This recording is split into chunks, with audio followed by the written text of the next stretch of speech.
Greetings and salutations, I'm Ben, and welcome to the Sunday Night Hang presented by me and YouTube and Bell Internet Service. Yep, tonight we have returning an alumni of the show who I love very much, my Filipino brother from a Detroit mother, RJ Ronquillo himself, in the house by way of Nashville, Tennessee, one of my favorite cities in the whole world. How you doing? What's happening, Ben? You know, just bookending the weekend. You start the weekend and I try to finish the weekend. That's right.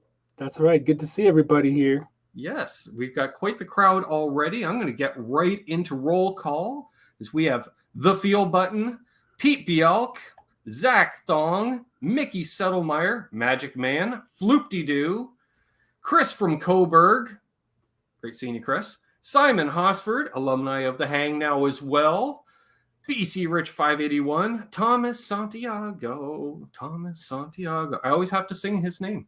Terry's 3Gs, Dave Ennis. Great to see Dave Ennis in here. Absolute Mayhem. Terry Himes, Janice Lala, Milt T. Hung out with Milt the other day. Mojo 67, Robbie, Blackjack Guitar. Let's see, House of Twang. Love House of Twang. Great name. Philly G Guitar Man, Dan in New Jersey, Ian Nunez, Vince RJ, Other Left, Symmetry, John Duchesne. Nice. Then we get into the pre-gamers like Mahogany, Matthew Burton. Welcome to the channel. Let's see. Billy Baloney's here. Charles 75N, Mark Effects, Jay Steen, Music Therapy Laz, Down and Back with Corn Doug, aka Cousin Doug, Paul McNary. Nice. Get on down to the bottom to see Lawrence Kashavarov, I hope.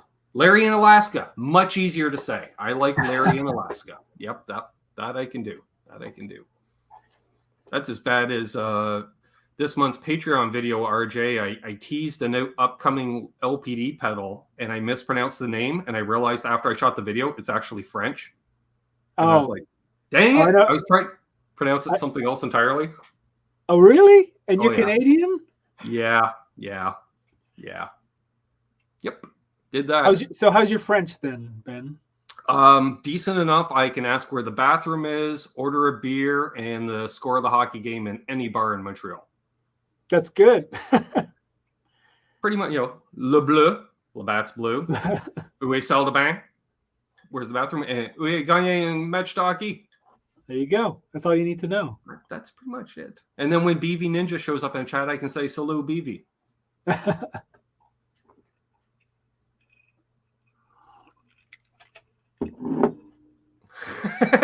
Doug says, RJ, he can't type either. Yeah. I believe you, Doug. Yep. Hey, Manfred. Good to see you in here. He says, I got some more speaker cabinets made. You have to let me know how we can get one to you, brother. I'd love one, but man, nothing worse than trying to ship a speaker cab. Gosh, I can't remember the last time I even bought a speaker cab. It's been a minute. Probably my the Sir PT100 when I bought that amp. I got a cab with it. I actually bought the cab separately with that. Okay. I wanted the matching. I was almost thinking your Morgan because I know you got that as a. That I've had since 2013, I think. Here we are. Hey, there's Nez says. Great show on Thursday nights, 8 p.m. Eastern. Not that I'm on the panel, but yes. And possibly the newest owner of an LPD pedal. He bought his first LPD pedal today, a 74. That's a great one. Mm-hmm. I have that on one of my auxiliary boards.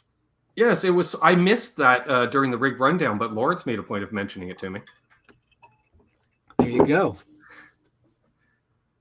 Yes, I will say this is the first time in, I don't know, months that I've done any research for a show, which was watch your rig rundown.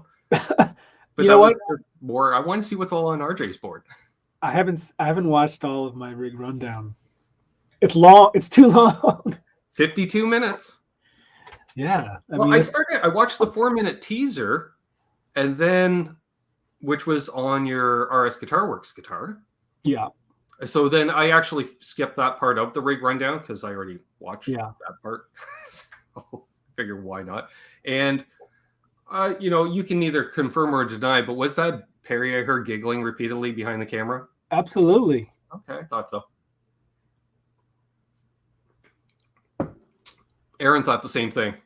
We know Perry's laugh, and that was definitely evident.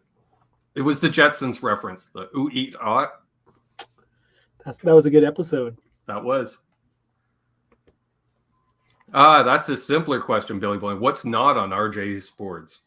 Well, I'll tell you what. I just bought a Boss SD1 because I didn't have one, and I figured might as well get some of these cheaper pedals that are kind of the basis of a lot of stuff.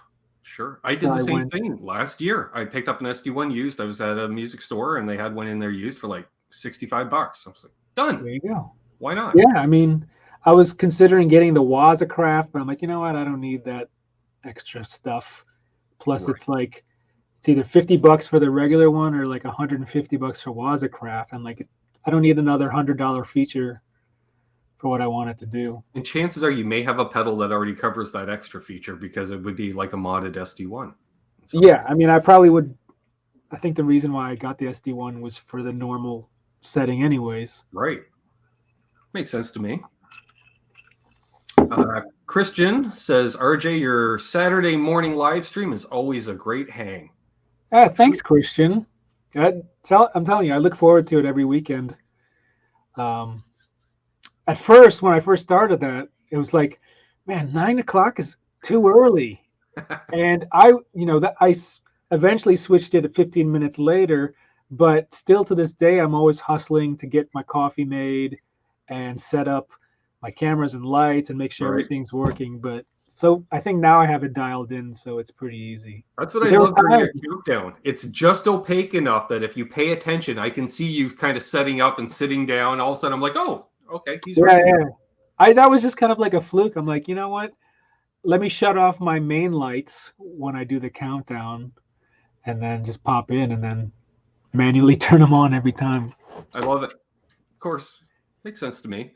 Let's see. What did I see here? Absolute Mayhem. I didn't want to miss that. He says, question and greetings for RJ. Since you're new music man for C-sharp tuning, do you have a 7-string? I do have a 7-string. Let me grab it. Sure. Hello, Great Vanzini. Actually, now I have 2 7-strings technically because I got the hybrid guitar, which is technically a bass and a guitar. But this is my 7-string, which is a Kiesel Aries that I bought a couple years ago. But this is actually a really good guitar. I'm really stoked about this. It's got the Fishman Fluence modern pickups in it. So it's a great sounding guitar, but like it's not something like I guess I could have learned those Stone Sour songs in this tuning and use this, but that would have been extra work for me. Right. So this wouldn't have worked. I didn't really consider bringing this on the tour. I guess, but I could have if I had more time to learn the songs. Yeah. Yeah, and I will say that new hybrid that you got, I was just like, well, I've never seen a fan fret telling. You're like, but wait, there's more. Half of it's a bass. I was like, what? Man, I've been a Charlie Hunter fan for the longest time since college, and I have been like wanting one of those guitars or something that was like that guitar for forever, basically. So when I finally got it, I almost picked it up fairly quickly, but it was the tuning of the strings that totally threw me off guard. Sure. I was assuming that it was just a low E and like, a high, basically a regular tuned guitar, top 4 strings, and then a bass, bottom 3 strings. Right. That would have made more sense to me, but now it's like the low string is a G. So think of it as like a bass capoed up the 3rd fret. Right. So that's the low G on a bass is going to be your lowest note. And then the high string is actually treated like the 2nd string of your guitar. So you don't have a top E string or top 1st string. Right. So that top string now is your 2nd string. So that totally kind of messed me up. Yeah, I could see that. Hey, there's Mr. Pedals himself, Lawrence in the LPD. chat. All right, Oh, Dave's already in the chat, waiting on his pedal, Lawrence, just saying. Got to wait a bit. Tomorrow is a holiday for those who are celebrating. I'm working. Me too. Yep. Someone's got to shoot a fuzz by the end of the month. Just saying. I might have to do that. Gary too. Davlin. Some people were mentioning, yes, the SD, Lawrence was saying the SD1 with a Strat single coil did inspire some fun stuff through a 70s Bassman 70 head. Nice. Very nice. Hey, Rob B. Just had the pleasure of watching the 3 best live streams, Ben, RJ, and Pete Thorne. Nice. Well, thank you. Sunday is a busy day for live streams. It is. That's my busiest day because I moderate for Pete Thorne, and I always check out China Mike. He's on right before Pete. Brief time to eat and stuff, and then set up for here. Kristen Coburg says he's waiting for his nice drive, eh? Has anyone else done a video on it yet? Well, in theory, Simon Hosford has done a video on it. It just hasn't been released yet. Not that I was browsing his channel yesterday to see if he had released it yet. And I'm not going to throw RJ under the bus, but if and when we do a second run, I'm hoping to send you one to demo. Send it over, man. I'm ready. There you go, Lawrence. Because I was like, surely if RJ demos it, we can just blow through that second run in no time. And not take a year like it did to sell the first run. Because I did the demo. But that's right. It's my pedal. So who else would do the demo on it? Exactly. Nez says everybody else to put out demos once they bought them. They went, nope. Hey, Bouzik. Nez says has a question. Yes, I do have a Nobles ODR1 on my main board. Yes. That's one. I have not got one of those yet. You got to have one. It's like you're saying with the SD1. You got to have one in the collection. Yeah. I feel like you got to, except for like an original Klon, you should have at least all of the basic overdrives. Mm-hmm. You know? I agree. D-Max says, hey, guys, I have the LPD Dutch, but now looking at the Embers, I've already got an MXR Sugar Drive, so wondering what the Embers can add sonically, playing Strat and Tele into a Marshall Origin 20 mostly. I would just get it. Yep. I'm not familiar with the Sugar Drive, so I can't really... I haven't tried the Sugar Drive either, but that Embers it's fun. And it's very versatile. Yeah, both those pedals are really good overdrives. Yeah.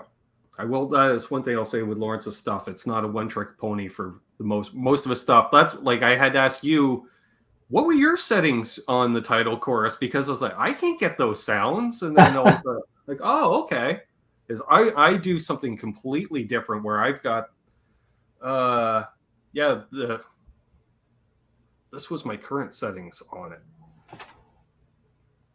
Depth, speed level. Yeah, that's about right. What was mine that I sent you? You were at, I think the depth was probably at lower. about a third and a much faster speed.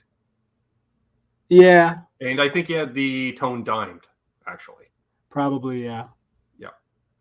Whereas I was going for almost a detune thing. I'm all about the next to no movement on choruses lately. I don't know. That's the beauty of you, RJ. You. Well, I'm already looking at the tri-stereo chorus racks on Reverb.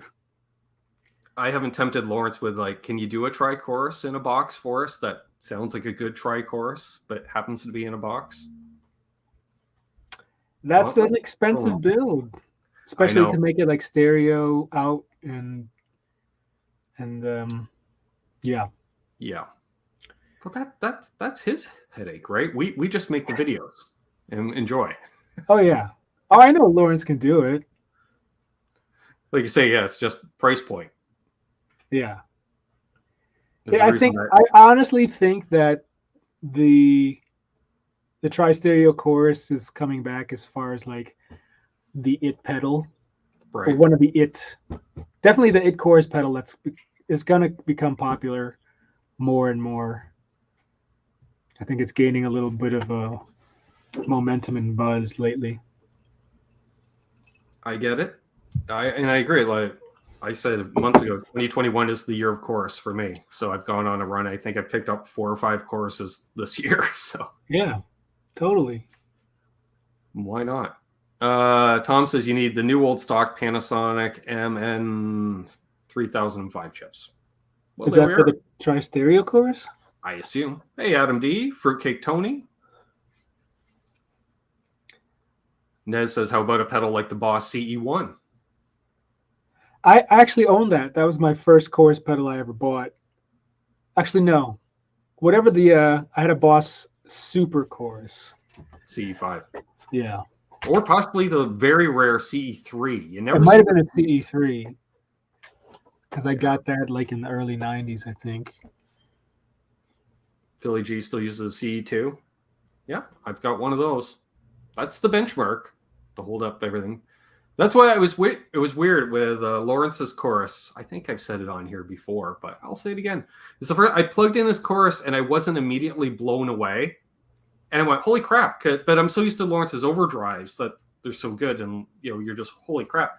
But then literally 3 minutes later, I was like, I don't think I've ever played a chorus pedal that sounds like this chorus pedal. Yeah. And the thing is, it's hard, at least for me, a mono chorus pedal, it's hard to get to sound good. Right. So, there's a handful of mono chorus pedals that I've played that I really like. I mean, honestly, I think Lawrence's is my favorite. And then before that I had a MXR analog chorus, like a newer one that had a lot of controls on it that I liked. But for me, it's like if I can dial it in really fast, then that's even better. Sure. Exactly. Laz just bought a title this morning. Excellent. There you go. Can you use just 2 pedals? House of Twang says. Me? Yeah. Can I just use 2 pedals? I think you can. I can use 1 pedal. I was thinking that too. The Sus Mariosa version 2. Wait till it comes out. Yes. The version 1, you could use that too if you were able to get your hands on one. Oh, yeah. But I'm telling you, the version 2 is going to be... I'm curious to see that. Simon Hosford says, RJ, I totally agree about monochorus pedals. We'll have to check out the title, but my old favorite is the old Voodoo Labs chorus. Mm-hmm. Great chorus. Those original Voodoo Labs pedals were really good. Yeah. Sparkle Drive chorus. The Proctavia, what's it called? Proctavia? That makes sense? Right. Yes. And there was a tremolo as well. Yeah. I remember. I had the Sparkle Drive. It wore out on me. Unfortunately, the clean side died one day. And all of a sudden, then it just sounded like a tube screamer. A good tube screamer, but just a tube screamer. Yeah. It's like, where's my Sparkle? Did that Nez become is asking, what's your main guitar? Oh, God. It changes every day. Probably this today. I was going to say your newly refinished guitar might be my favorite. That was yesterday. Today is this one. That is sweet. But yeah, I don't really have, I guess maybe my Jeff Sen Strat is kind of my main guitar just because that's my favorite Strat that I play. And I use it a lot. So any videos where I need to use a Strat to demo an amp or a pedal, that's the one I always go for. My niece hurts to ask, is the V2 Sus Mariosa going to have a boost? I have no use for a boost. It's going to have a boost that's way better than the version 1 boost. To me, it's more usable, and it's going to be more usable, and it makes the entire pedal as a whole cooler.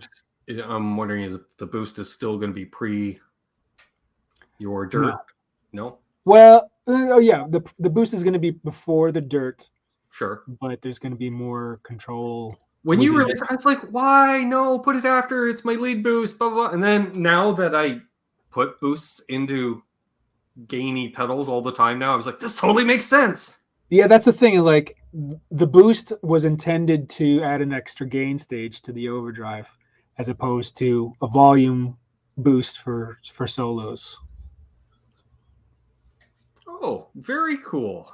Symmetry comes in. Thank you, sir. He says, went to John Deschain's house. John's also in the chat here. After the show on Monday for an after party. First, what a great dude. Second, all I need is EMGs into a BE 100 Deluxe.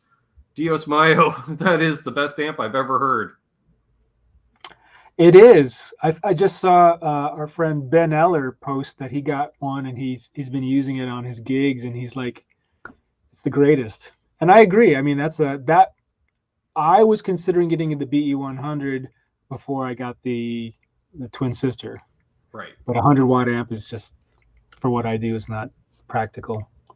You don't need 100. Well, you don't need another 100-watt amp. You have the PT 100 already. I do. And I have a Marshall Plexi. Yep.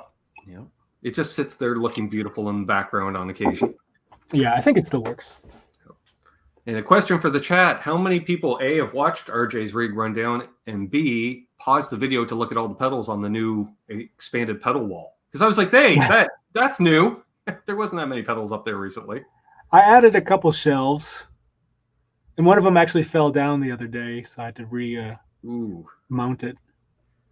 Hey, there's Aaron from Albus Band. Aaron. Nice. Yes. I mentioned that to Tom. I said, when he asked what we had talked about off air, I'm like, well, I noticed that he had 3 LPD mini pedals on the shelf behind him during the rig rundown. He goes, yeah, I saw that too. That's the one that fell down. I have like a little shelf, like bookshelf thing that has all of those old LPD boosts, one knob boosts, and that, I guess the weight of all those boosts felt, it's too much tone on one shelf. Those are the ones I'm keeping, guys. Sorry, Bent Tom. Hey, James 5150, welcome to the channel. AQ Music, Buzz Wilson. He says, catch RJ as much as possible. One of my favorites online. Thank you, Buzz. Nice. And wasn't put on spot at all. Play Thompson Square lick yesterday. Yeah. I had to think about that for a while. Because I think I was using this guitar. I was using the drop, whatever, C sharp. Yes. C sharp tuned guitar. I'm like, what am I going to play in this? Simon says, I pointed him to your channel last week. You have a new fan, sir, and the rig rundown was great. Some very tasty toys. Awesome. Thanks, Simon. He's got a few nice toys himself. We recently got him converted over to into some LPD stuff. He ordered an 87 for his first pedal a few weeks ago. And he ordered one of my pedals, which was That's awesome. Yeah. The 87 is one of my all-time favorites. Yes. Hey, Brennan B. Squared and Alan's Guitar Channel. Good to see butt cheeks in here. Yes, and Lawrence pointed out, I had missed it because I was kind of busy yesterday. Rhett Scholl mentioned the 87 in his latest video. Oh, really? 5 pedals you have to have or something like that. Yeah. Nice. I didn't even know Rhett had one. It was a new one, too. He had. I thought he had an OG one because I think he got an OG one around the same time you and I did. But it was a new one. I was like, oh, that's a new one, too. Sweet. Nice. Yeah, I just put the new one on my board. Just put a splash of color in there. Right. Because I got the pink knobs. So jealous. You and Tom. And every time I order a pedal from Lawrence, he has one set of pink knobs left he's supposed to send me. And he never sends them. I think he just holds that over me. He'll keep making videos as long as I hold back the pink knobs. Because I just want to be cool like you and Tom. That's all. And Tom was rubbing it in the other day. I was showing off the 87 Deluxe on the Nez Says show. He goes, yeah, but yours doesn't have pink knobs. I think, did I put the pink knobs on my deluxe? I think I haven't done that on the deluxe. I still have the bag of pink knobs that I have yet to put on the big one. Laura says, I keep forgetting. It's okay, because it can be an ongoing gag. That's what I say. What is your best piece of budget gear? God, I have a lot. Best piece of budget gear. Well, I'll tell you, maybe once I get this Boss SD1, that might be the best piece of budget gear. Very true. I'm trying to think. Yeah, I got to think about that. Probably be a pedal. I mean, well, technically, one of my favorite tube amps is a 60s Fender Bassman head, which I bought for $300. Just saying. Which is technically, I mean, that seems budgety for a vintage amp. Sure. And now I think they're probably worth way more than that. Oh, yeah.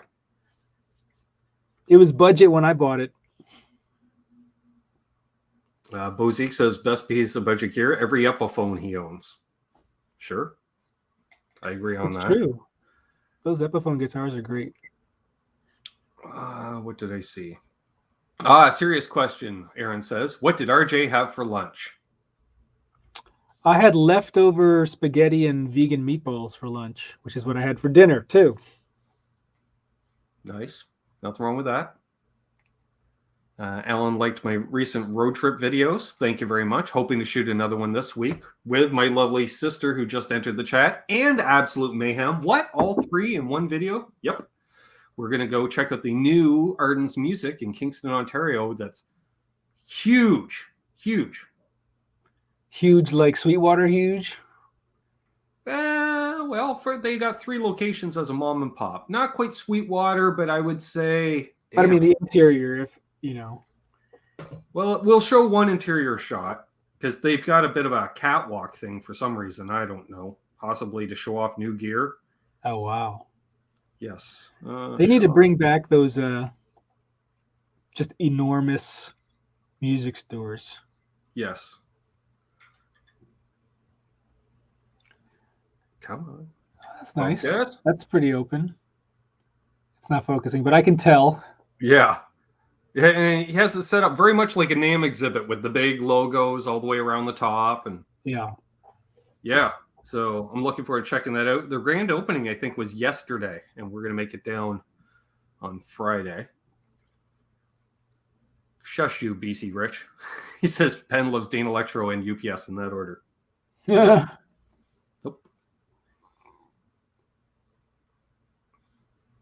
I didn't say Dane Electro is a bad guitar. I just think they're an overpriced guitar, especially with Canadian conversion rates. Oh, yeah. They should not be priced the same as an Epiphone. Well, I think they have cheaper model. Like, I think there's different tiers, isn't? Not different tiers, but some of them are more expensive than the other ones. It doesn't appear so anywhere. It's like they just took that lower, more affordable tier and just priced it like an Epiphone and said, "Well, we're Dane Electro and we're retro." Yeah, work that way. I haven't heard from Dane Electro. Crowdfunded Dane Electro and ship it via UPS. It won't make it here. I'm on their block list. Not that I can say that. I know Canada hates guitars, Aaron, but not necessarily all. We like Godins.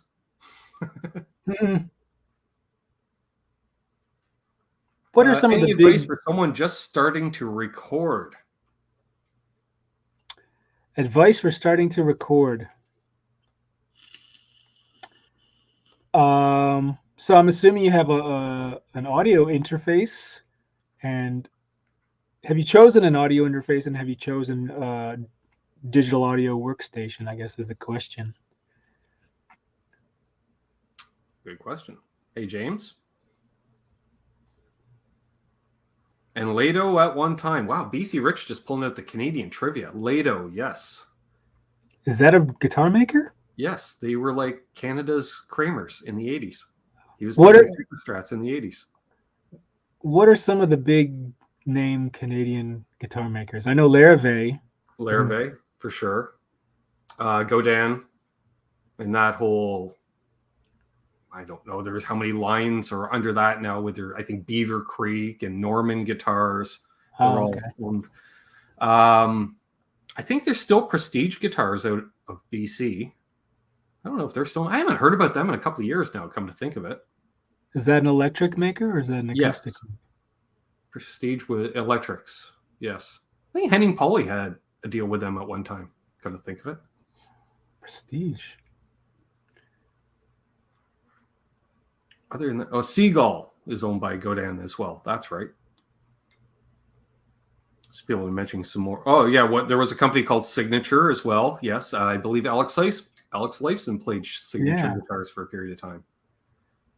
I'd like to get one of those guitars if they're on Reverb.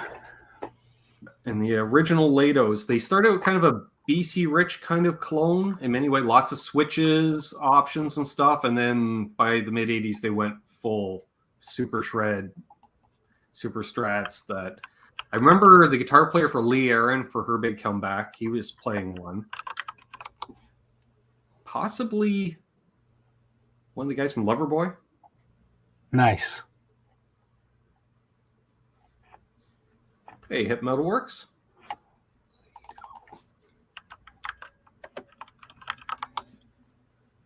Okay, there we go. Rob B says, yes, Prestige is still in business here in Vancouver.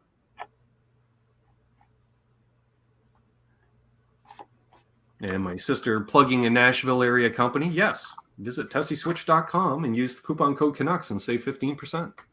There you go. More than just kill switches. Steve Harris has a couple of neat Lato basses. Ah, okay. I just remember checking out Lato guitars at a music store one day, and I was like, these are really cool. I'd like to meet the guy who makes them. And the owner's like, well, he's right behind you, because he literally showed up with a station wagon, pulled out a dozen guitars to restock the shelves. Oh, wow. Yeah. Good timing. Let's see here. Nez says, yes, he just recently picked up a Tele Custom, a Fender Original Series, US built. And he usually sticks to custom shop stuff, but he's like, it's one of the cheapest guitars he owns, and I'm so in love with it. It is a great guitar. Sometimes, like, you know, the cheaper guitars or guitars that you've kind of Frankensteined are always the favorites. Exactly. Let's see here. Scott's doing some work for Tesi. Nice. Tom loves his early 80s Schecter Custom Shop Super Strat. That's in parts at the moment. Fair enough. I don't think I've ever seen that one. There's Gear Junkie 35.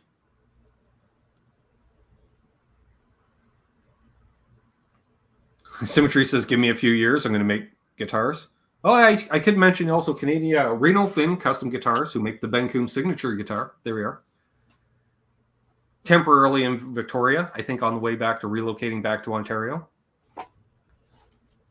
Ooh, Jeff K with the question. Any plans on resurrecting Lonesome Joseph? What is the effect on your voice? OD pedal or just crank the levels? You know what? I haven't even thought about my one-man band Lonesome Joseph in a minute. So no plans on resurrecting it just yet. The effect on my voice, I think I probably used a plug-in, like a saturation plug-in with a little bit of slapback echo. I can't remember. It's so long ago, I can't remember which one I used. I think it was a Sound Toys Decapitator, probably. See John in here. My sister says, saying Tesi Switch only sells switches is like saying IKEA only sells screws and Allen wrenches. Let's see what Tesi Switch is carrying. I want to say Earthquaker devices, Keeley pedals as well. King of Clone, wow. Not that I bought a rainbow machine off Rob a few months ago.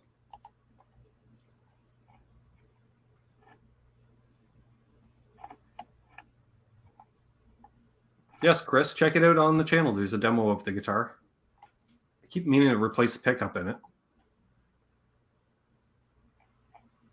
So I got a stacked P90 to put in it, which hopefully will cut down the noise a little bit because I decided to go with an overwound P90, and she's hairy. It's hot.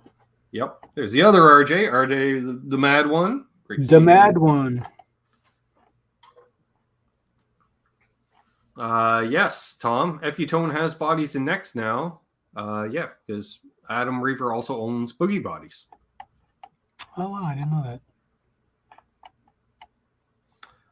Buzz asks, do you have any practice routine or just play what you feel? Or play when you feel it, I should say. Yeah, I don't really have a routine anymore.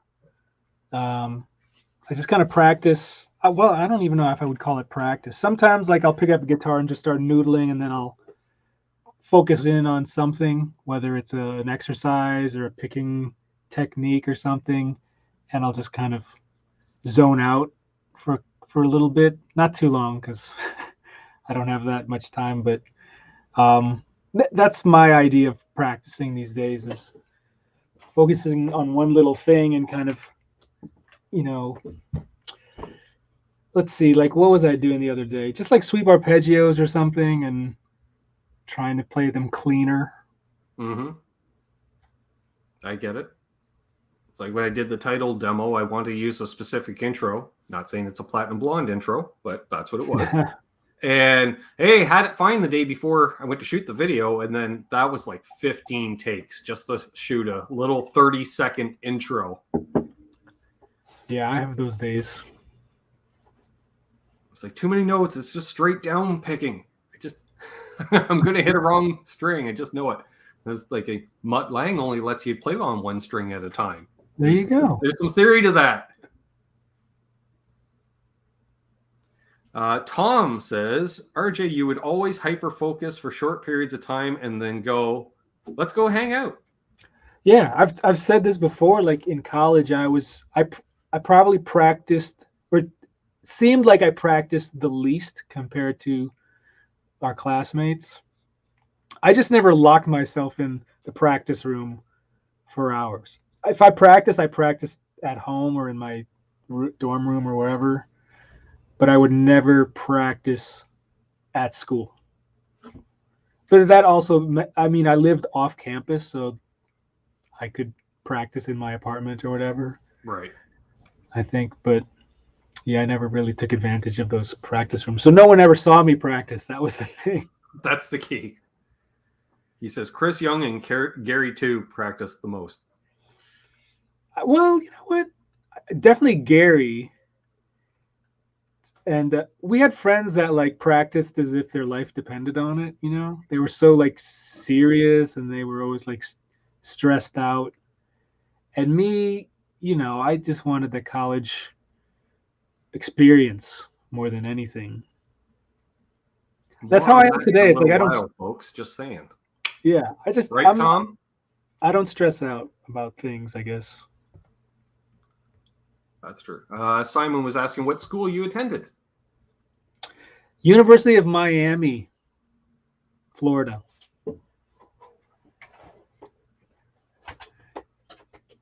With Ben Tom. Ben Tom.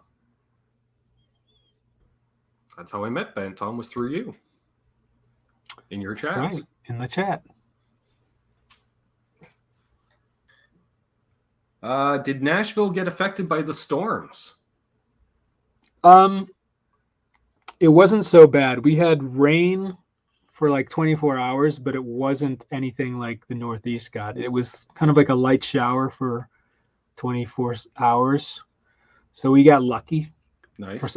I'm still baffled at how it just kind of dumped all over, the Northeast and how we weren't affected. But it could be just the, we're in a valley and there's tons of, mountains and stuff around us. So that could have been a factor to cut down the storm a little bit.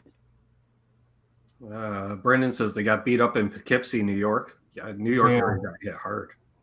Can't imagine. I have some friends that lost a bunch of, like from flooding. It's not the wind. Sure.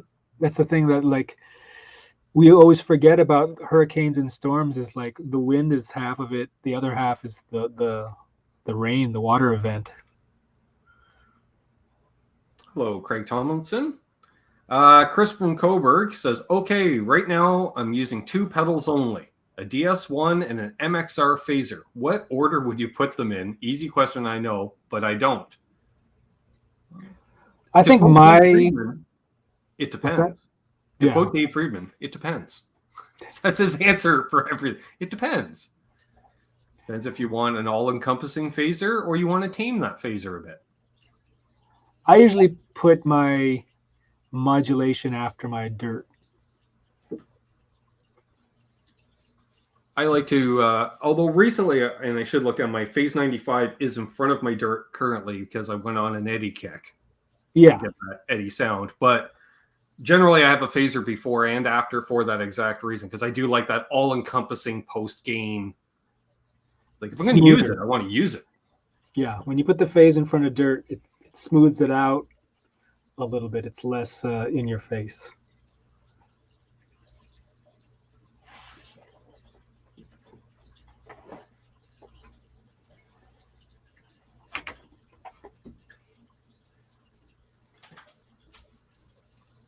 It's just throw some Fonzies, peeps. Yeah. It's more soupy. Exactly, Scott. The phaser is soupier, thicker, if you will. It's a soup to a stew. What do you want? A soup or a stew? I dig it.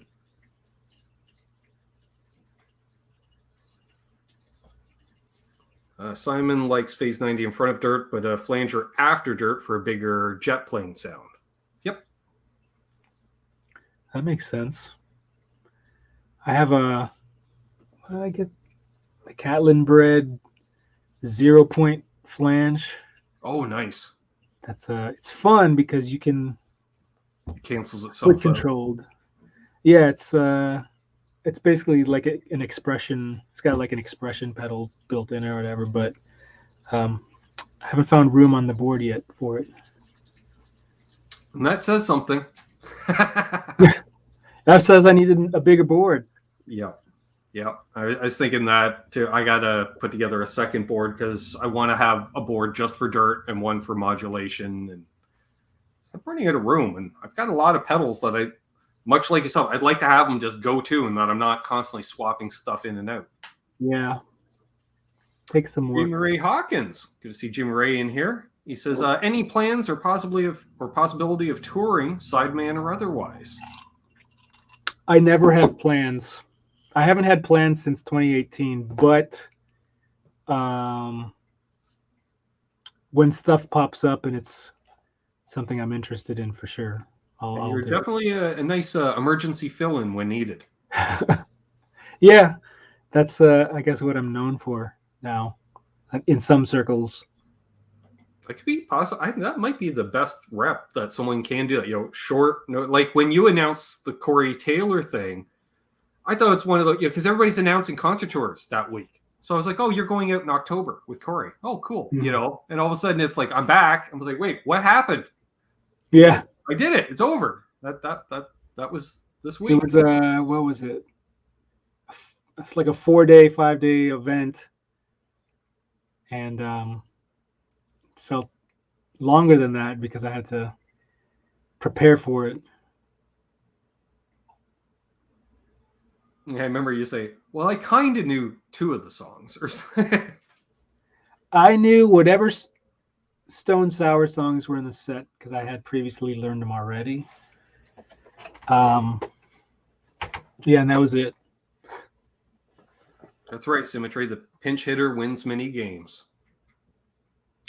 And it gives you that taste. You're right. You go back out on the road for a few days and then. Yeah, it was. Okay, that was fun.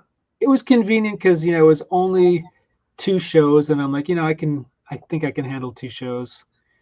If it was longer, I would have thought about it a little bit more. Oh, we have someone joining us. What's going on, guys? What's up, man? What's up, man? I like your what is that? Green screen. Green screen Van Halen, because we're going to be talking Van Halen later tonight. Nice. That's right. At 10 p.m. Eastern, Tom's going to be helping out on Halenville on the Fruitcake Tony channel. Everyone should check that out. And 1 week from tonight, Fruitcake Tony will be coming on this channel. Part of his YouTube tour, I guess, Tom, because he's also going to be on Nez Says this Thursday. So he's doing 2 stops on tour, Nez Says, nice. and I guess I'll be supporting him through that because I'll see him on Thursday and Sunday. So, sounds yes. good. That's right, BC Rich. Bent Tom, the man who survived the worst of Ida. I don't know if it was the worst, but Tom didn't get off easy, that area. No, how was your place, Tom? My place is fine, but I had some of the children at the school I worked at lost either parts or all of their houses. We had 35 deaths in my county. Thankfully there was only, I don't want any, but there was 1 in my town. But, people's cars had just got, 3-4 feet of water. And I guess, you would know living where you live now, RJ. People don't take it seriously. And then they realize 3 or 4 feet of water, take your car, right down into into a, stream or whatever, and you're done. So unfortunately, but on a positive note, they fixed most of the stuff. Our water treatment plant was down for like 3 days. So they were like, don't water your lawn. Don't do any of that. Only wash your dishes if you have to, or your clothes. But other than that, it wasn't a big deal. We missed 1 day of school. So. Yeah. Well, that's good. You have a basement? I do, but that's a whole thing. I moved into my current house. I bought it 3 years ago, and the former owners lied about having mold and covered it up, which I didn't find out till the spring when it started to warm up. Yeah. And then I tried to sue them, but they were going through a bankruptcy, which they hid when they sold the house. They were doing, I won't get into boring talk, but Chapter 11 they were going through. So they were illegally allowed to not tell me that, if something went bad, they couldn't pay. So that's the judge awarded, he's like, I can award $1 a week, infinitum. So I said, forget it. Yeah. No problem, Guitar Man 45. He's headed out in 10 minutes. You want to give us lots of warning. I dig your hat though. What's the thing underneath? It's the Novo logo. It's their, what is that? I guess that's their logo. That's kind of based on. It's loosely based on the Nashville flag. Oh, okay. I think that's what it. Gotcha. It looked like a poinsettia from here. That's why I was. Yeah, I'm not sure what the story is with that, but the 3 stars is part of the Nashville flag, so I don't know what the Leafs are. That's cool. Here's the, what's funny? I have it sitting right here. Here's the neck from my old. That's from my old Schecter. When did you get that Schecter? I got that in 99 or 2000, something like that. I bought it for $300. Nice. But this thing was great. And the body's sitting in the other room, but I think I've had that body painted 5 different colors, and I just got bored and kept repainting it. So you just have to put it together? You don't have. Yeah, well, it needs new pickups because I cannibalized the pickups out of it for another guitar. So I have all the other parts, but I got to go buy I've got 6 pick guards over here, dude. If you just saw the amount of spare parts I have sitting around, it would. The amount of pedals or guitars you have, RJ, is the amount of pick guards, and I've got single coils that I could put it together and do it, but I just haven't done it yet.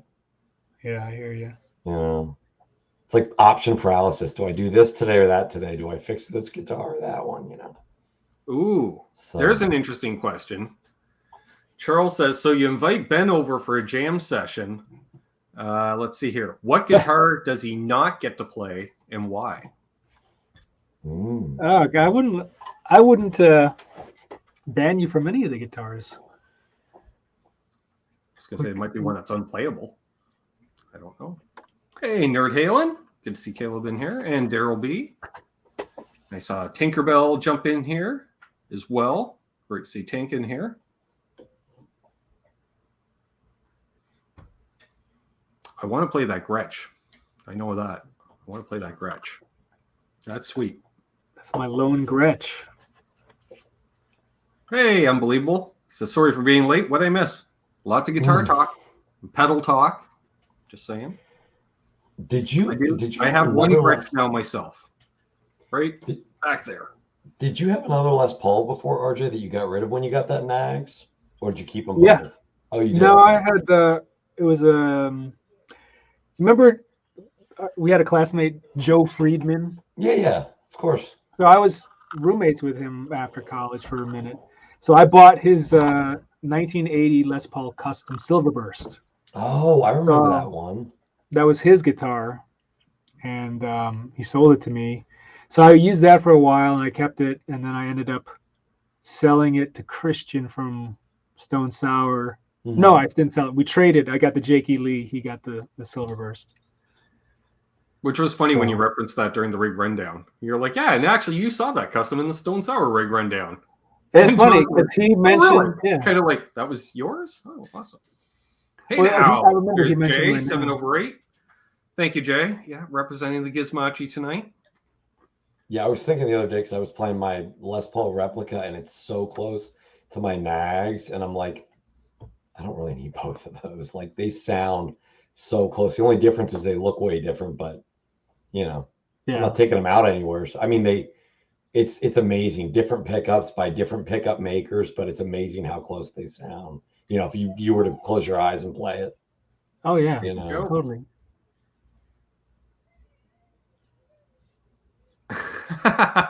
I know RJ has in his possession an unnamed pedal from a certain pedal builder. Thoughts? I do. An unnamed pedal. Is that the one that's due out at the end of the month? Unbelievable. I thought it was named. Well, I misnamed it in the Patreon video. So yeah. I don't know if we're allowed to name it yet, Lawrence. Well, I know we put out a tone teaser. He put out one yesterday, and I put out a tone teaser on Instagram this week. Oh, it's that one. Yeah. Oh, yeah, you have one too, Tom. I love that one. Does RJ have that one? Oh yeah. Do you like it, dude? I haven't plugged it in yet. Oh. You're like me. You get stuff and a month later you finally plug it in, but at least you have an excuse. I don't have an excuse. That was me. You have like other stuff to plug in. I'm just like, oh yeah, I forgot that's sitting there. I should try that. I'm gonna be honest now and come clean. I have a pedal I bought 3 months ago. I've not plugged in yet. I keep forgetting to get around to it. It's the Keeley Dark Station. Oh, but okay. it's the 420 version. It's the Dank Station. So I bought it because they only make 50. So even if I don't like it, I can flip it at a profit, Yeah. Oh, fair enough. Okay. Lawrence says RJ just got it yesterday, Tom. Oh, okay. Well, I like how that's right. RJ has to, or Lawrence has to chime in. Well, he did just get it yesterday. And I'll say, I was chatting with a friend of ours, Brad Guitar Miller, yesterday. And I said how I bought pedals and I bought them and they go on a shelf and I haven't played them. And so last night, after Stephen Boston wrapped, I actually came in here and plugged in a chorus pedal that I bought the same day I borrowed the rack unit that I sent you the photos of, RJ. Wow. And that was, a month and a half ago. And I'm like, I'm going to plug in that chorus tonight because I haven't heard. I literally bought it. It went right on the shelf. Hey, Marty V. A late night in the Netherlands for Marty V. I mean, I have stuff that I haven't plugged in. Like someone gave me a stupid deal. The old Roland SDE delays. Someone gave me a stupid, crazy deal. I don't even want to say on 3 of them. I got 2 SDE 2500s, which are the MIDI ones, and I got one of the SDE 3000s.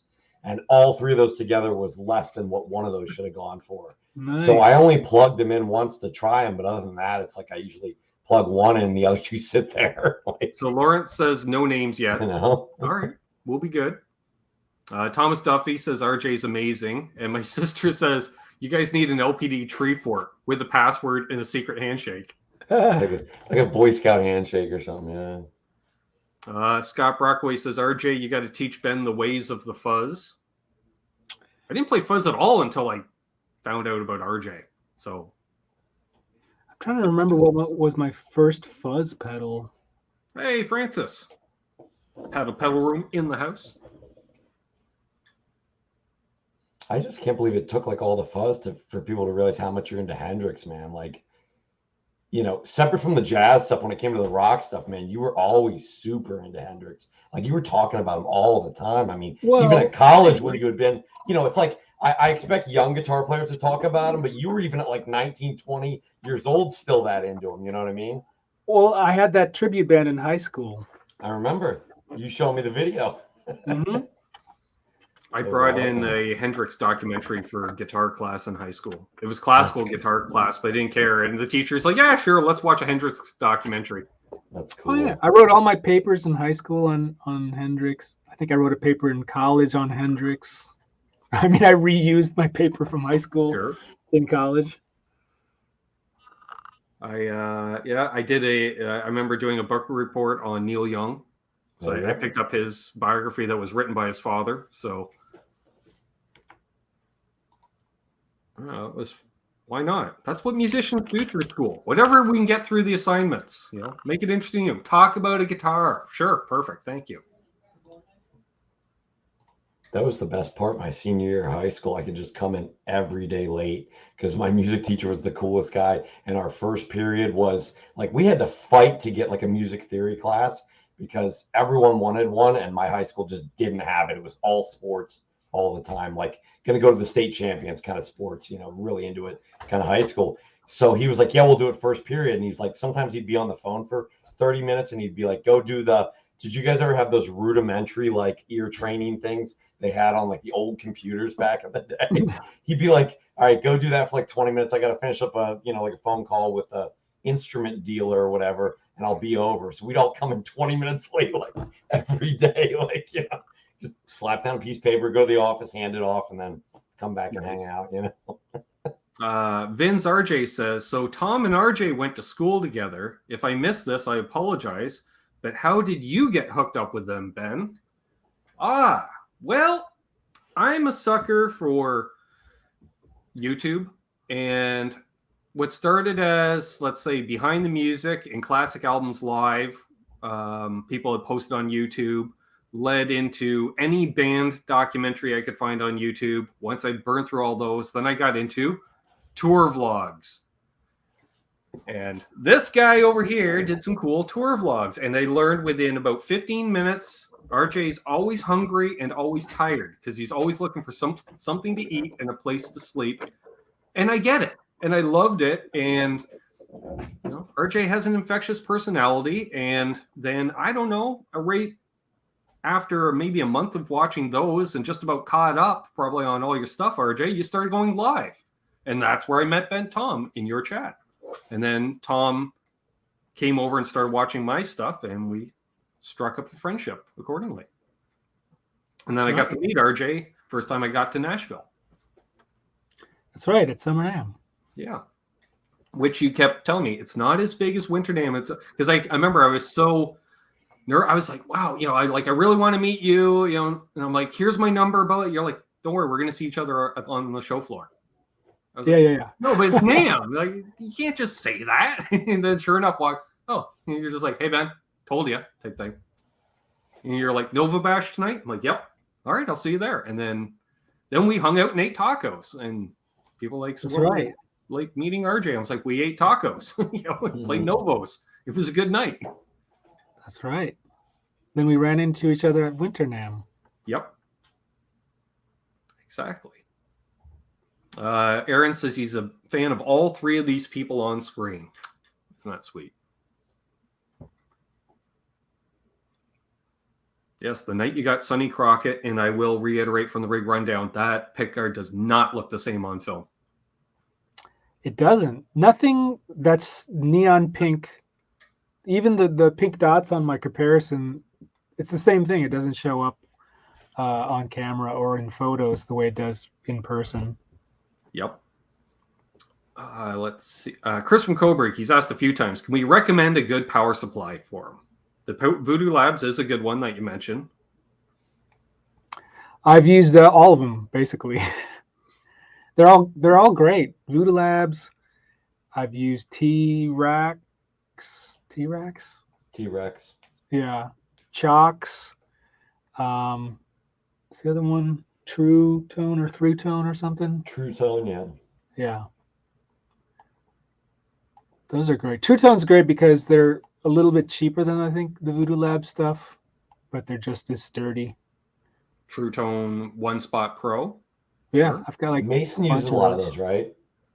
Yeah, that's his go-tos. I used to because I mean, I usually catch his live stream a lot if I have time. I'm doing something, and he was saying, he goes, he said you open them and it's nearly identical, like part for part, and he knows what he's looking at where I don't, and he said it's just saving money because of a name. It's truly like a Lexus and a Toyota, same guts. You know what I mean? As long as they're all isolated, yeah, then you're good to go. Yeah. Let's see. We've got PJ and the Beard tuning in from Ontario, renewing his honorary Canuck with Guitars card this weekend. That's awesome. So you made it to the cottage. That's awesome. Oh, there you go. After a year of not being able to make it across the cottage, across the border. Excuse me. And Jay, yes. He says, wait, a comparison? Mm-hmm. It's in the other room. It's epic. Did you have to get used to that headstock? That's a very unique headstock. I didn't have to get used to it. Like I bought it because of that headstock. You liked it? I mean, I liked that headstock because it was so different. I like it, but it just threw me at first. Like it was almost like it was visually shocking, But then I guess that's a positive. Well, look at the guitar now. Yeah, exactly. Yeah. I would recommend Jay check out RJ's Coffee Time from last week. I believe you debuted it last week, wasn't it? Yeah, I think I revealed it. What was the title? Like the wildest guitar I own, or something was the title. It's like it's the other room a mile away. Fine, I'll get it. All right, awesome, there you go, Jay. See, Jay just pesters. He's a nice guy, Tom. He's like what I've never heard you can get about? away with a bit of extra badgering if you're a nice guy, right? Now I know you probably have been. I probably just forget, but life choices maybe or maybe not. But the purple and white one that looks like it's almost drip. Right. You know what I mean? I've never seen that one. Oh, look at that, man. Oops, wrong layout. Wrong guitar. Wrong guy. There we go. Look at it's that. It's sort of pink, right? But I imagine that pops in person. Oh yeah. Like my camera's showing it really lighter and kind of muted, but looking at it now, it's like super. And we're getting kudos on your camera quality. People were asking what camera you're using. This is my secondary camera. It's the Sony A6400. Nice. Now, can you explain to everyone real quick again what those pickups in the neck situation are doing? So think of it as an HSS, but the middle single coil is just moved up butt to butt to the neck. That's basically all it is. I was a little late when you were explaining that last time. I thought that's what it was, but I had no idea. Yeah, so it's basically an HSS, but the middle pickup is moved way up. So is it like a 5-way or a super switch or It's a 5-way, yeah. And then you can split both humbuckers with a pull. Do they actual split or is it tapped? It's split. Okay. So I think it's the outer coils or whatever. Okay, that was my next question. Which coil? Yeah, that's awesome. I think. Cool. I'm not sure. But you get a ton of options then. Well, it's cool when you put these two together because you get this is beefy and this is like really single coily and present. So together, it's like a great combination. It would probably be thicker, I would imagine. Yeah. Because you're covering more kind of tonal, more spectrum of sound. Yeah. That's cool. Hey, Mark Dillon. And who painted that for you? Sims Custom in Chattanooga, or outside of Chattanooga, Tennessee. It's awesome. Yes. That's right. I'm considering an FU tone. That screams 80s hair metal Strat. Yep. Oh, yeah. Should I get an FU tone trem, you think? Oh, the FU2 trem? They're nice. Like a custom colored one? Oh, like the anodized pink or something? Well, I know he does white. White anodized would be cool. If he had like neon pink, he does purple, but he doesn't do pink hardware. Right. Okay. So until he does like a neon pink hardware, Hey Amanda, text Adam and tell him to get on the pink hardware. I was thinking about getting the purple ones for my Music Man Axis because it's the purple finish, Because they're wearing out anyway. Mine's a 96 Music Man, so they're, I guess, what, 25 years old now? Yeah. And the saddles are, they need to be replaced anyway. They're wearing out. They're all What model is that one, RJ? This is a Dellinger Prominence, which is an older version. It's only like a year old because they came out with a new Dellinger that's just a regular 2 humbucker thing. So this is like the older version, which you can't buy anymore. New, I guess. My sister's already on it. She's texting Adam at FU Tone to do pink parts. Yeah, send him a screenshot of this guitar and maybe he can like design like the perfect looking trim for this. There we go. Thomas Duffy says, I bought a Fiesta Red Strat at Carter's the day RJ was there. RJ played it first, and then I bought it. Cool. That is cool. I need pink parts to go with this one, too. Did you see this one, RJ? Oh, yeah, that's nice.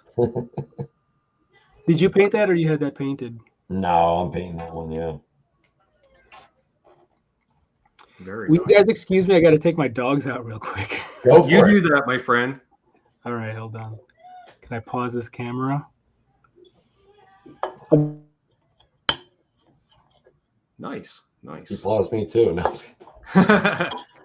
He has really cute dogs. Have you seen his? John says, I hope you have matching stage pants. I was going to I ask think you RJ if does. you've seen his dogs. I'm like, of course you've seen his dogs. Duh. I'm like speaking kind of hypothetically to the chat, and I'm thinking, no, why am I saying it out loud? Ben's seen artist dogs, of course. Yep. They've made a few cameos on the show on occasion, as well as some photos on Did you see the social one he media. had on Instagram where it's like holding him like a baby? So cute. Yeah, I saw that, and I was like, do you take a screenshot and go, this guy's not metal? Oh no, he's got a heart. Thanks, BC Rich. This is a super hang tonight. And thanks, Tom, for jumping in, because we were talking about off air, RJ and I, he couldn't remember exactly the last time you and him had kind of spoke. And I haven't seen him face you to went on face like his this. channel once, but you were like in your car and it wasn't working too well. No, it wasn't. But besides that, it's been like over 20 years. Like even, and we haven't seen each other in person in like over 20 years probably. It's crazy. It's crazy how fast time goes, Mm-hmm. I hear you. Well, I mean, it's like my kids, I keep thinking they're like 6 and 8, and no, they're almost 15 and like 17 and a half, Magic Man. There, yeah. How do I place 2 dynamic mics on a 212 cab, both on the same speaker or one on each? I believe you want to do both on the same speaker. And I only know this, Tom, from watching that Sunset Sound video that Pete Thorne recently did, where because I was looking how they were setting up to make those IRs. Yep. And it seemed to me they had 2 mics on one single speaker on a 412 cab. Yeah, you have better chance of avoiding phase issues then. Because if you have 2 speakers, you could, immediately you could possibly have a problem where they're going like this, how they're wired. It could be 2 on each side. And so just to avoid that, it's easier up front just to cut every problem out you can and do it on one speaker. You're 100%. Thomas Duffy says, how about a Ben Coombs pedal? Well, you asked. Well, let's see how fast you can make it, Ben. You got 5 seconds. You got to build a pedal from scratch. Ready, go. Boom. You didn't even need 5 seconds. How'd you do that? I got a guy. It's even got a maple leaf on it. Wait, did they put your favorite food on there? Shush you. Maple. You're like, I'm going to make you send back your nice drive-in if you say that again. Well, Simon Hosford texted me last week and was saying, and I agreed to him, and he was mentioning it when you were there the other day too, that into like a Plexi style amp is like a killer boost. Yeah. Yes. And Lawrence, if you're still watching, we'll talk this week about run number 2 because, that guy, he can move. He can move 30 to 50 units. I've seen his demos.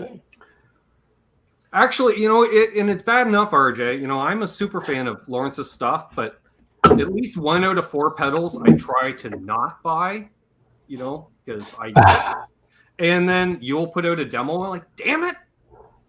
Fine. Hence the Cascade Reverb. I'm curious to see how many people in the chat have bought pedals based on my videos. 70,000. Yeah, well, we got 87 people in here. I don't Type number know. 1 in the chat if you've bought a pedal based on one of RJ's demos. I'm not going to grease you up with butter, dude, but you could sell, you could sell an SD1 for $100. Trust me. Like, I mean, think about it. People buy visually a lot of the time, and by you playing it, they know, okay, it's going to sound good if you play it good, but it also puts there's that little bit of the back of your brain that goes, maybe I'll sound a little bit like RJ. I bought pedals based on like. I mean, even Pete Thorne said that. He said, I watched a Steve Stevens video and I bought the pedal because I wanted to sound like Steve Stevens. Everyone does it at every level, I'm sure people have done it. Oh, even to this day, I still researched what amp was Joe Satriani using in 2002 or something. Yeah. Did you see like a live thing? You're like, dude, he's killing it. No, you know what it was? It was that first G3 album, live or album. used the octave all over it. Yeah. So that was the one. That was the album that sold me on the full tone Ultimate Octave. So I bought that based on that. I don't know how I did the research on. This was like 2000, 2001. Like nothing out there. Yeah, there was Gear Page. I can't remember. Did you just ask your people around you or what? No, I must have looked at something on the internet, whether it was Gear Page or like dial up, and then like that's crazy. Asking in some my first board. Boutique pedal was a full drive too. Yeah, I was like, oh, this is boutique. This is gonna sound amazing. Yeah, you had that in college, right? Yeah. Ooh, okay. Or something. Good to know, Lawrence. I'll mention that. So we've got. Yeah, that's right. No, I didn't have any. Rockways bought pedals based off RJ's demos. BC Rich has actually bought one of RJ's pedals. That's right. Let's see. Brendan bought a guitar and a pedal based on RJ. Other left says, please don't ask me that question. Mike bought an 87 Deluxe. Thomas Duffy, all my pedals were bought because of RJ. 39 pedals. What? And he bought a Strat because of you. $3,900. Which Strat? Wow. I don't know. It sounds like custom shop of some sort. Terry Himes bought an Eastwood Savannah guitar after watching an RJ demo. Laz bought the title chorus. Okay, fine. Apparently my demo of it didn't do anything for him, but yours, that put him over the edge. Fine. I think between you and Rhett, you guys have sold a lot of Nova. And here's a teaser with no ETA on release, but that's cool. That is fact a pink 87. Oh, I like pink. That's cool.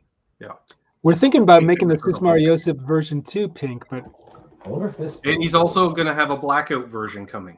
Does this pink show up? That looks pink to me. Yeah, that's pink. That looks that's very pink, neon pink. But this is like a teal color, and it's looking blue on my screen. Yeah, I was going to say, and that pink kind of almost looks like RJ's pickguard. This looks like your guitar and pickguard if you see it in real life. When I went on the actual website of Nova when their picture was on yours, a still picture, and I color adjusted it till I could get it to the color match, so I could kind of try to see what it really looks like. And this is pretty much what it looks like. Yeah, I think they actually did some color correction when they shot the photo. Dane of New Jersey says this show is starting to become expensive. Yeah. And yes, that's right. Thomas says the Strat that he bought based on RJ was at Carter's. It was the 67 Fiesta Red Strat. Oh, cool. Ooh, that's nice. So you played it and he bought it. I get it. My Strat's Fiesta Red too, man. I love that color. So the GK amp, is that going to be the new #1 amp? Be like, no tube amps anymore. It'll just be. Well, I'm trying to figure out where to put it on the shelf. I'm going to have to take one of the other amps off. Are you going to run it into your switcher so you can just flip to it real quick? Heck yeah. Yeah. As one should. That's awesome. As one should. Now, I got to ask you this. If you weren't using that as a productivity tool for YouTube and for your other professional uses, would you invest the money in that switcher? Is that much of a time saver? Because my biggest thing that I hate, and I have no financial production reason to spend the money now, other than I hate unplugging heads and setting them up like every weekend to play. Totally worth it. I'm trying to. I mean, I'm I gonna don't look use up how my much it is. big heads 80% of the time because during the week, with my kids here being a single parent, I don't have time. So I usually play through a Pro Junior, and then I pull out my big stuff on Saturday or Sunday and play it. But if I have that See, set Lawrence? up, I just flip switches all the time, Yeah, it's Thomas probably one of the Duffy asked, cheaper where ones. can you get my signature pedal? Email Lawrence at lpdpedals.com or info@lpdpedals.com. I assume it has And he'll built-in put you load on the protection. waiting list. And then when we do the second run, you'll be one of the first to get it. Do you have to run like an attend or like a load with it, or does it have a built-in load? And welcome, So Leo, there's to the panel. no built-in load. Okay, You I mean, to I have a two. speaker. I have two. I just wasn't sure how you have to have. You don't need like one on each amp, do you? It'll tap. You can them just out have with one the speaker. load. Okay. Yeah. Yeah. That's cool. For $550, it's $550. The one that I See, that's have. not really that bad because all the No. ones that I heard of before, like the amp Peats, are like $1,500, $2,000. Yeah. If you want it MIDI and all this other, I just want.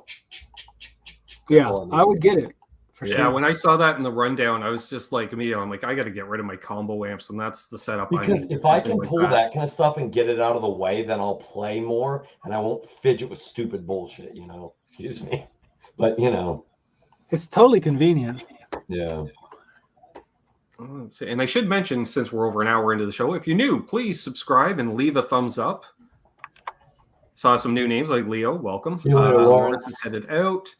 What else did I see in here? Dang it. Well, it's gone now.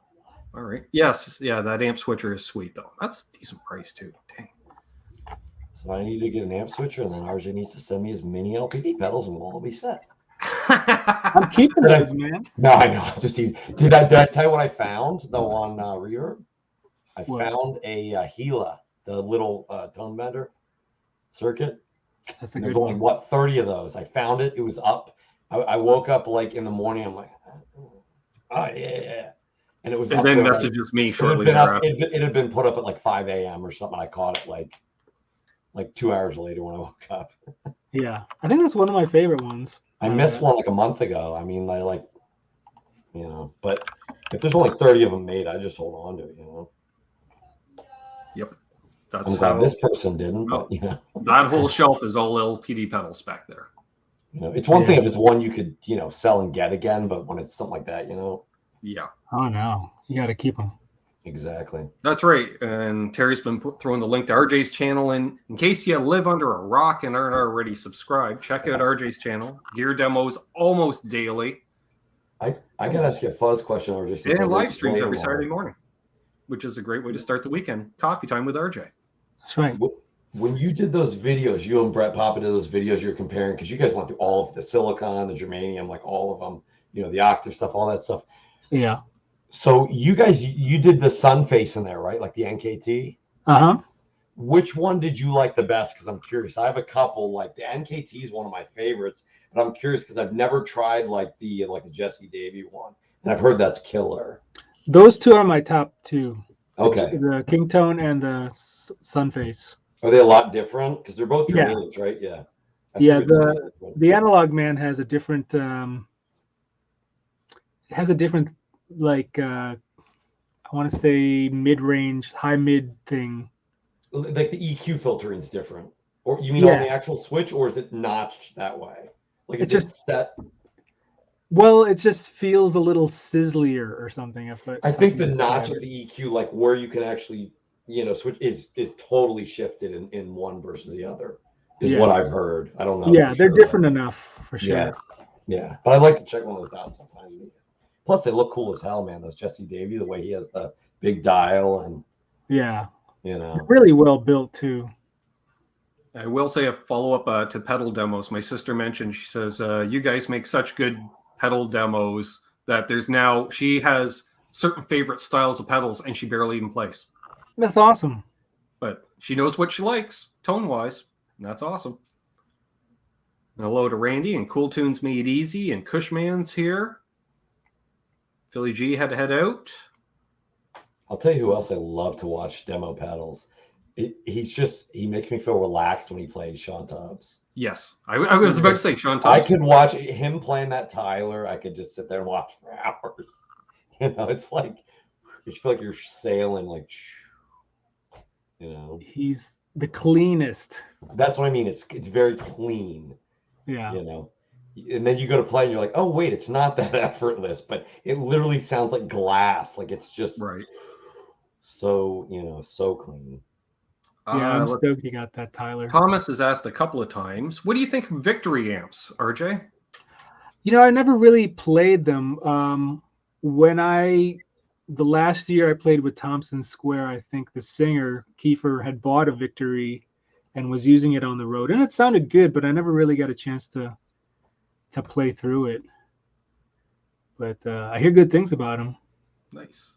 Simon says, Mike was kind enough to email me a bunch of info on all the different Sunface variants. Wow, so many options. NKT is the best way to go. Well, that's what I bought. I bought the NKT Red. I don't know. I probably did like very minimal research, and I just went with that. I can't remember if I even listened to different sound samples or anything. But I think it was something that I didn't have. I didn't have a fuzz pedal that had the NKT Reds. So just, I have all the ones that have the BC 108s and all that stuff. But 103, 108s, yeah, that is. Yeah. But the NKT Red. 183 is the other one, yeah. Yeah. You have the Spanish Castle, right? That covers a lot of that. But yeah. You bought yours at the right time, too, because you bought yours like a month or two before me. And right after I bought mine, they've been going up. Now they're like $800-900. Oh, wow. The NKT, and the NKT 275, which is supposed to be like 5% better or whatever. TPS, Mick and Dan did like a 2-hour thing about just sun faces, all the different ones you can watch. That's probably the one I watched then. Yeah, but the NKT 275, because Dweezil Zappa was using it live for a while, and people wanted to buy it that were into Dweezil or into Frank, I guess. And they went way up. Those went up like crazy. But I was going to ask you, have you tried? The only one I haven't tried, because I'm not about to drop $1,500 on a single fuzz pedal that I have never played, but the Isle of Tone, the Haze one. I see I follow him on Instagram. That's insane. I'm sorry, but that's a lot of money for a pedal. Yeah. I can't. Let's see here. We've got Bozique says RJ's videos with Brett Papa are awesome, especially the guitar lesson stuff. I mentioned earlier, RJ took some Ingwe diminished runs and revamped them into Latin rock arpeggios. Really cool. I do that all the time. I probably did too much. But you're winning when you posted the thing with the Charlie Hunter guitar, and Tosin Abasi says, yeah, you did it right. Like, that's all you need to hear. I totally forget. Yeah, that was like, that made my day. Like you get pat on the back by the wizard. Like, yes. My work is done. Yeah. Yes, like, you're correct. Yeah. Man, he's crazy. Yeah, that was cool. Gino asks, have you tried the new Headrush MX? And how do you feel about making everyone want an 80s rock? I haven't tried out any of the Headrush stuff. I'm still looking at Rockmans. I have my X100 right here. It's not really plugged in, but then I have my Soloist, which I'm thinking about hooking up in my studio, in my video room as like another amp. But yeah, I don't know. I think it's hilarious that maybe the demand for Rockmans went up briefly. I don't know has anyone bought one recently? Ben, weren't you telling me a while ago? I think you were telling me, like Dave Friedman. You said that you were talking to Pete Thorne, and Pete Thorne said Dave Friedman said that all the time. He's like, I got to be careful because really good cheap stuff's going up because I make the mistake. I mention it on the air, and then people go on reverb, like the Polaro reverb, because it's the Lexicon PCM chip. And he goes, I mentioned that, and they went from like $80 to like $220 overnight. Yeah. And there's Brad Miller, finally decides to grace us with his presence. Says, evening. So what I missed? Can you go back and start over? What are you, Quentin James? Hey, Brad. I got to bust out of here in about 5 minutes, guys. Yeah, I got to go. Sounds good. I was thinking about the same thing myself, but it's nice that Brad made it in. He's probably still playing my Cascade Reverb. Still waiting on that, Brad. Would really like that pedal. Just saying. Yeah, actually, has it ever? You have a fairly high inventory of pedal overhead, RJ. Have you ever got the wrong pedal sent to you in a box? Have I ever gotten the wrong pedal? Mm-hmm. Like from a company? Yeah. Because I don't think so. Brad got a box labeled his new unnamed fuzz, but he got my Cascade Reverb in it, and I got a Cascade Reverb box with his fuzz in it. That's hilarious. First time in 10 years, Lawrence said it happened. Wow. And he, as soon as I got it, he knew. He must have been refreshing his tracking number, because within half an hour of me receiving it, he was like, please tell me the correct pedal, like that's Brad's pedal in the box, because he was afraid he had mixed up 3 or more pedals. Yeah. Like, no, but fortunately, and what are the chances that the 2 people in the mix-up know each other? And he's like, can you just forward it off to Brad when you're done? I'm like, done. He goes, well, you might as well shoot a demo of it while you have it. Why not? And then I finally stopped teasing Brad late last night. I told him, rather than ship him this one, which is going to take 3 weeks to get to him, I just had Lawrence build him another one. So his arrives Wednesday. Nice. And now I have the new unnamed fuzz. Just why not? I own a Strat. You got to have it, man. And that pedal works very well with the Strat. I learned that from RJ. I never used to play my Strat until I started watching your stuff. And I'm like, wait, you can use the neck pickup on a Strat? Oh, man. I'm Mr. Bridge pickup, everything wide open on everything. I was like, no, my Strat's too bright. I'll just play my telly for that. And then I started watching your stuff. I was like, oh, and with a fuzz on the neck pickup, and then you back off the volume. Oh, okay. It's the perfect combination. It is. I think someone has a question for you, Ben. Robot Master Switch. He's asking yourself, RJ, or myself. He's looking at a Marshall JCM 2000 DSL 112 or a PV 6505 Plus, which is also a 112, or a high watt Bulldog DC 40, which is also 112, at his local shop. And I have gas bad. I am guessing they're all 3 at his local shop from that. So I go for the high watt. I go for the PV. Just because it's a complete unknown. I guess depends. And I want a high watt pad. Right? John DeShane's convinced me to get a high watt. I'd probably go with the PV because I had a 5150 in high school, like an original one. I like that amp. So yeah, and I'm not a big fan of the JCM 2000s too. Yeah, I'm not myself either. But the PV's kind of in between, like a Soldano and a Marshall. It kind of sits kind of in between there. At least that's how I. Yeah, it's got a great distortion. It's got a great distortion sound. Well, the original ones too, they were still doing with like the old, like they had Phillips and decent tubes in them. And it was funny because when they went to the second generation, the prices went way up with the OG ones on Reverb and wherever, but that's not what made them sound better. It's because the original ones had the original, better tubes in them. And, if you got them retubed, then it's the same amp. Totally. The signature versus the block logo thing. Hello and welcome to the channel, Mike. Another new name. Please subscribe. We're just wrapping things up here, and it was a great technical question to wrap things up.